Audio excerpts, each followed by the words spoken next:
سوال به زه کوم شایق صاحب چې پښتو کې چې کومه ټپه ده نو ټپه خلک وایي چې دا ویلې شوې لومبی چې کوم دی په لومبي ځل باندې یا لومبي غږ کې د هغه د زنانو تخلیق دی. ایا دا څومره حقیقت لري؟ د ټپې متعلق چې کومه مثال ورکړی شوی دی چې دا ولنۍ ټپه ګڼل کېږي نو هغه د هم د زنانه د خولې نه ویلې شوې ده. هغه دا ده چې سپوږمۍ کړنګ وهه راخېجه سپوږمۍ کړنګ وهه راخېجه لالې د ګلو لو کوي یا یار مې د ګلو لو کوي ګوتې ریبینه. دا چې دی نو دا ولنۍ ټپه ګڼل کېږي. نو که دې ته وګورې نو دا هم لکه څنګه چې تا وویې نو د زنانه د خولې نه دا خبره کېدی شي نارینه د خولې نه نشي کېدی. شایق صاحب دغه پوښتنه به تاسو نه کوم چې تاریخ یې څومره زوړ دی لکه څومره پورې موږ ویلی شي څومره زړه ده؟ څومره پورې چې پښتو ژبه زړه ده دومره پورې د پښتو دومره پورې ټپه زړه ده. ټپو په هکله باندې به تاسو ته یوه دا خبره وکړم چې د ټپې دپاره د عمر قید نشته دی. او بله خبره دا ده چې د پښتون د ژوند داسې یو اړخ هم نشته چې هغه ټپې نه وي راګیر کړي. زما خپله خیال دی د ټپه داسې یو زنځیر دی چې دې احاطه کړې ده د پښتون قام د ټول ژوند نه. یا هغه یوه قلا ده چې د پښتون قام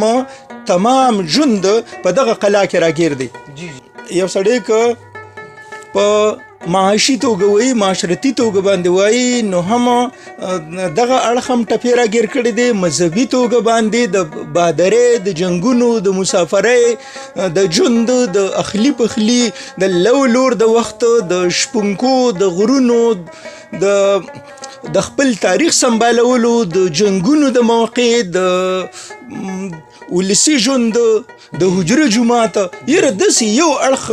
څوک نشي ښودلی چې زما په خیال پښتو ژبې یعنی پښتو ټپې د هغې احاطه نه وي کړي. نو داسې یو هم نشته. لکه اوس که مونږ فرض کا د نصیحت او د عبرت په توګه باندې ووایو که نه نو تاسو اوس دا ټپه واورئ که نه چې علمه یو تر بل زارېږئ عمر د ژمي مازدیګر د تېر ټپه چې کومه ده نو د زمونږ په ژوند کې د کم اړخ چې ګورې د هغې به څه نه څه ټپه به ضرور موجود وي. او په ټپه کې چې کم تاریخ پروت دی که نه لکه اوس د مثال په توګه دا ټپه څومره ښایسته ټپه څومره مزیداره ویلې شوې ده او په دې کې د پښتنو یو مزیدار تاریخ پروت دی. د امبېلې په کامبېلو کې ګیدړ ساربه شو د ګورو په لړمونونو. نو دا اوس ته وګوره په دې کې کم تاریخ پروت دی. د امبېلې په کامبېلو کې کامبېلې چې کم دی نو هغه دغه ته بوټي ته وایي یو خاص قسم بوټی په هغې کې چې کله د پښتنو او د دې ګورګانو د فرنګیانو چې کوم هغه دغه جنګ و که نه نو په هغې کې پښتنو دومره کسانه ووژل په هغه جنګ کې چې هغه بیا به د هغې هغه لاشونه چې دي نو هغه مړي به پراته وو او ګیدړان به راتلل خوړل به او چېرته به پراته دی به د کامبېلې د بوټو کې چې کوم دی نو په هغې د دې نه علاوه اوس لکه مونږ فرض که داسې ثقافتي مذهبي ټپې وګورو که نه نو په هغې کې د مثال په توګه اوس فرض که دوه دوستان دي هغه یو دوست ناجوړه شي او دا دویمې تپوس له لاړ نه شي څه وخت ورنځېږي او دا یو دوست یې مړ شي نو چې په کوم وخت کې د جنازې په وخت کې د ده څښات ویشلي کېږي که نه څښات یې تقسیمېږي نو په دغه دوران کې دی هم ناست دي او هغه څښات اخیستونکي کې ناست دي دغه دوست کوم چې د ده تپوس له نیتلي نو چې څنګه کم وخت کې هغه څښات ورکولو والا ته داسې لاس نیسي نو ناڅاپه ذهن ته دا خبره راشي چې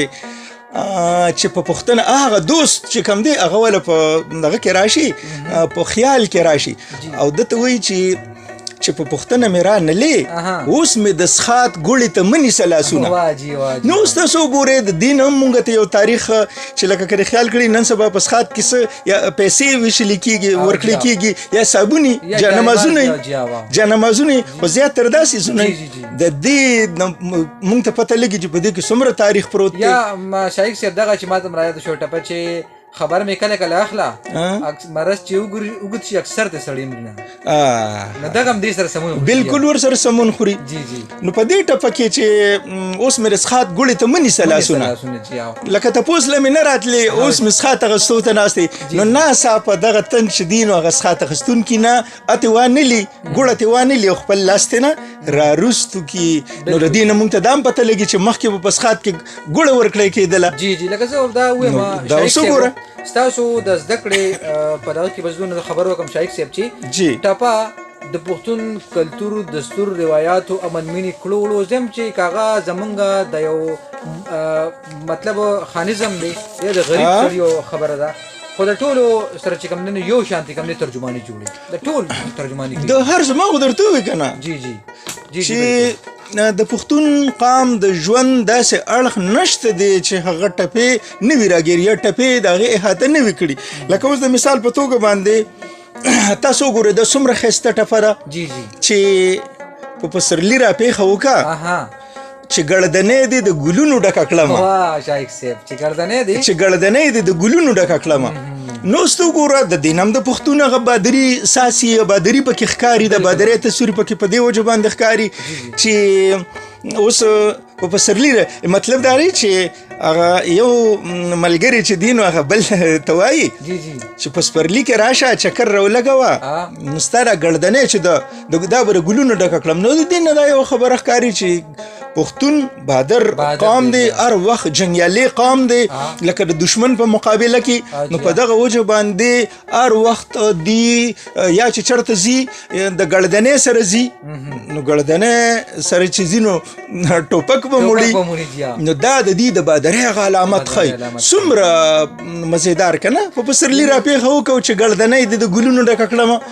دوی کې اوس څومره د پښتون ثقافت پروت دی چې پښتون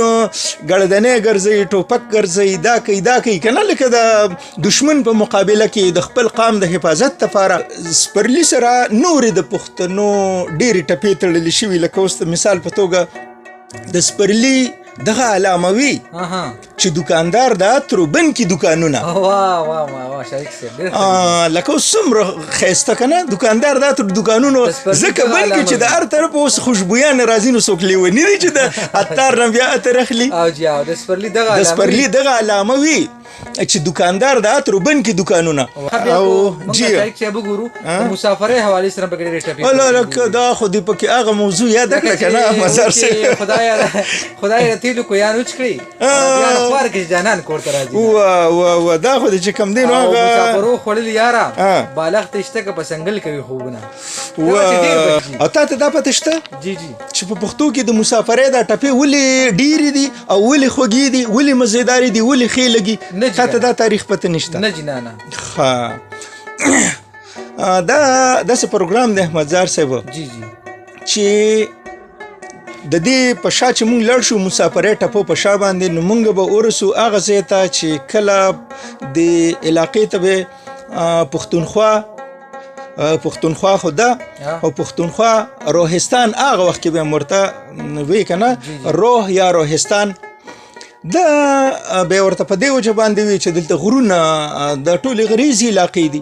په دې کې بس صنعتونه نو پښتانه چې دي نو دی به عمر لا مسافرو له هندستان ته تلل نو د مسافرې ټپې زما په خیال چې د پښتو په ټپو کې به مسافرې ټپې ډېري چې د دین بدلته کمې خزي پاتې شوي جی جی جی کمې کورودانې به دلته پاتې شوي او هغې به هلته مسافرۍ لاړل جی جی نو هغې به دلته څنګه ژوند تېرو څومره د حیا ژوند به یې تېرو هغه به اوس زه تا ته په یوه ټپه کې ووایم بلکل جی چې څومره د حیا خیال به یې ساته دا یوه پیغله وه داسې بهر چېرته څه د کور نه څه خشاک پسې یا بل څه پسې داسې لږ غوندې ځای ته د کوڅې نه راوتلې وه جی جی په دغه دوران کې یو زلمی تېرېده په دغه لاره باندې جی جی نو دې ته داسې یو نظر یې دې ته وکتله نو چې د دې ورته پام شو چې د سړي خو ما ته وکتل نو هغه سړي ته وایي چې مخ ته مې مه ګوره کافر شوې زه مسافر لالي په خدای سپارلی یم. واه واه واه شایق صاحب دا ټپه بیا ووایه چې مخ ته مې مه ګوره مخ ته مې مه ګوره کافر شوې زه مسافر لالي په خدای سپارلی یم. مړه نو احمدزار صاحب ته وګوره په دې کې د پښتون قام او د پښتنو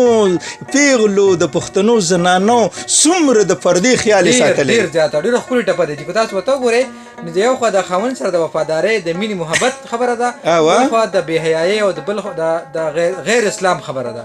مطلب زموږ شرعي نظام دا اجازت هم نه ورکوي. نو زه چې درته وایم چې د پښتو ټپو کې د څومره تاریخ پروت دی نو د څومره ګوره مونږ ته دا ښایي چې زمونږ زنانه زمونږ د قام زنانه د څنګه وې دا ټپه ګوره مونږ ته دا تاریخ په شا باندې څومره مزیدار ښایي. نو د دې نه دې مونږ خلک عبرت والو که نه مخ ته مې مه ګوره کافر شوې زه مسافر لالي په خدای سپارلی یم. او په سفر تلي درجګه نه شوم په سفر تلي درجګه نه شوم ته خبر نه شي زه سلګو نیولم دا ګوره دې کې منظر کشې ته وګوره بالکل دا داسې چل بو شو چې کله به دی په هندوستان باندې مسافرو د ځوانانو نو په دغه دوران کې به دی اکثر یو بل سره هغه خطونو په ذریعه باندې به د چټو په ذریعه باندې به که چېرته څوک به تلل راتلل نو اکثر به دغسې کول یا به یې د چا په خولې باندې سوال جواب رالیږه. دا دغسې یوه تنه یوه کورودانې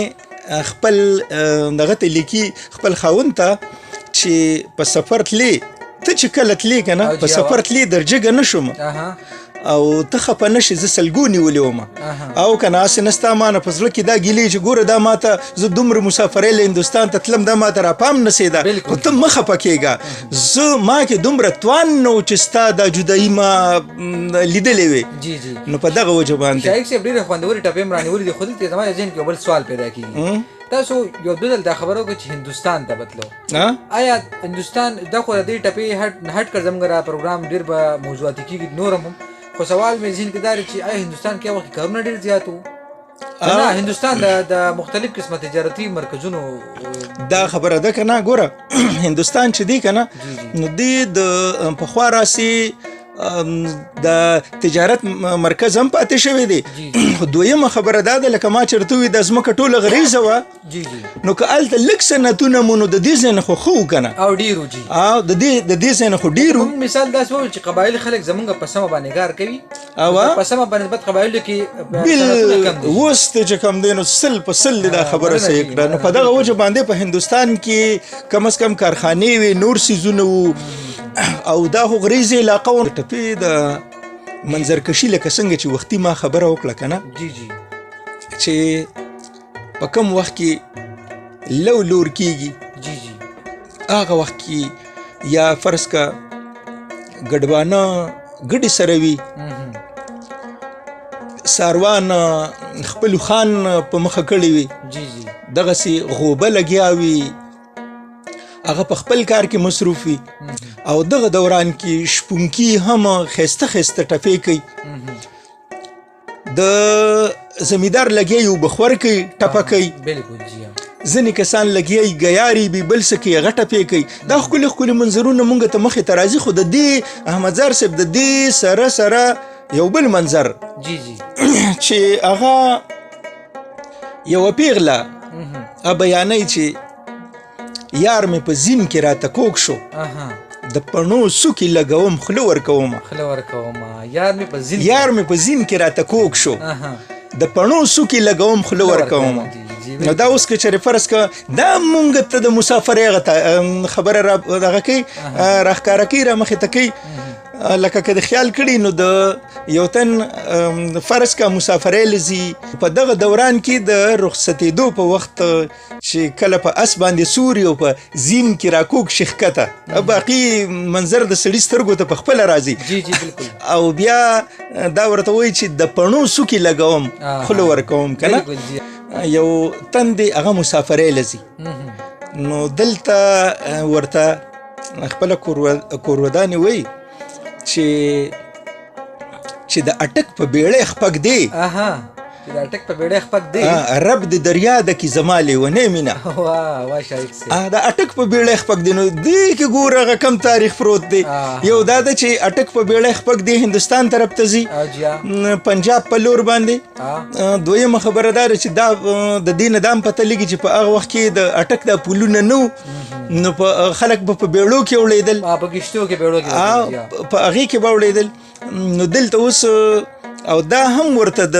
زړه نه یو قسم لخیری کوي کنه چې کوم وخت کې ته د اټک په بیړۍ باندې خپک دی او هغه بیړۍ ډکیږي کنه او روانېږي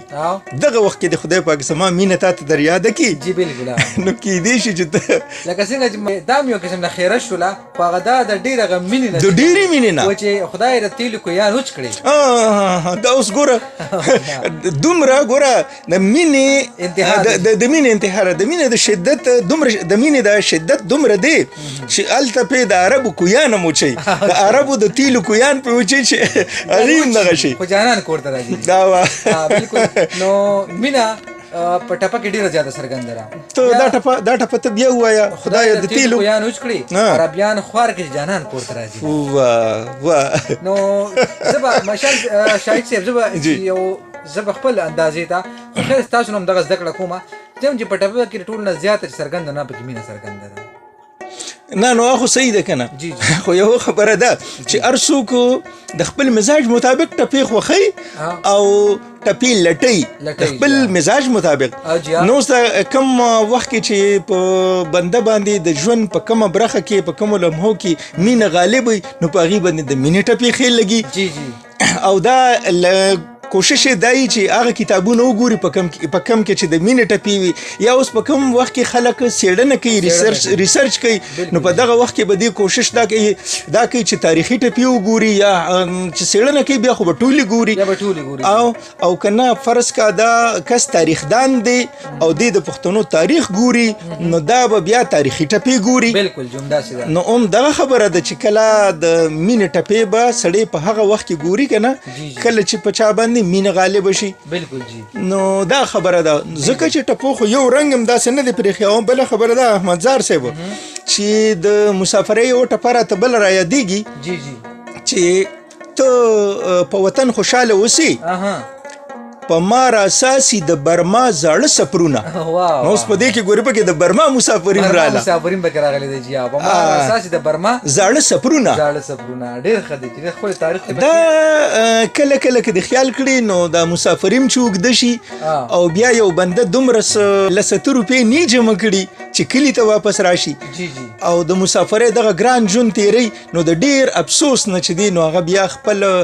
په خط کې خپل کورواله ته چې دی دا خط کې ورته دا ټپه ولیکي چې ته په وطن خوشحاله اوسې په ما راساسي د برما زاړه سفرونه بالکل جی نو دا اوس وګوره د برما مسافرین پکې راغله که نه بالکل جی او د ټپه کې مړه هغه څومره دغه دی خفګان دی که نه نو او دا هم ګوره د ډېر افسوس نه دا وایي کني په اهل اسانه باندې یو سړی دا نه غواړي چې زما د کور خلک دی خفه شي احمد زار صاحب د علامتي ټپې علامتي ټپې دا علامت چې سره لپاره استعمالیږي په دې باندې یا علامتي افسانه یا د دې غزان لباس دی هغه زمونږ اوسنۍ موضوع نه ده خو به هر حال علامتي ټپې چې کوم دي که نه نو بلبل به خدای په ګلو موړ کی مالیاره ستا نیمګړی نیت مې جړوي نه یا مونږ وایو چې اختر پرون تیر شو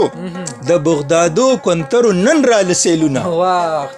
دا علامتي ټپه ده اختر پرون تیر شو د بغدادو کنترو نن را لسیلونه او د توتی اسې خولګۍ سره ده د توتی اسې خولګۍ سره ده د باغ ګلونو ټول به راخوړلي دي نه دا ګوره علامتي ټپې اورخه اباسین بیا په چپو راغی په سر یې راوړل سپینې خولې زیړ پیزوانونه او څانګه به نن سبا کې ګل شي ما یې په سر کې سرې غوټې لیدلې دي نه او د کال خواري مې اوبو یوړه بیا به د سین په غاړه نه کرم ګلونه دا ټول علامتي ټپې زه به درته دا ووایم چې په ما د زر شیندلې نه دي چې د چراغ په رڼا غواړي دي دنونه او څومره خواږه راګورې جولې دې نشته چې لګي دروازه واه بالکل هم دغسې ده او که د مرغۍ وزر زما وي اها زه به چاپېره د حجرې نه تاوېدم او باهو په لاس ګوته په ګوته زرګره ټوله د یارۍ ته جوړه کړم. ها داسې دی بالکل. د کشمالو منجیله وکړه چې خوشبویې د منګي له وې خزینه. بالکل دی بالکل. نو شایق صاحب وخت را سره ډېر زیات کم پاتې دی او غواړو چې عزت واخلو انشاءالله بیا پسې ته بله ډېر اړخونه د وخت په وجه د ټپې پاتې شو که نه او جیاوه نو انشاءالله بیا به چې د بل پروګرام کې شاملوو به شایق صاحب وخت را سره ډېر کم دی. اوریدونکو پروګرام ته ویل کېده د بیوي دردانې سره زموږ مهمانزار د موږ سره ناست استاد محمد شایق صاحب و او مغناطیس دی د جانا سترګې مغناطیس دی وی مغناطیس دی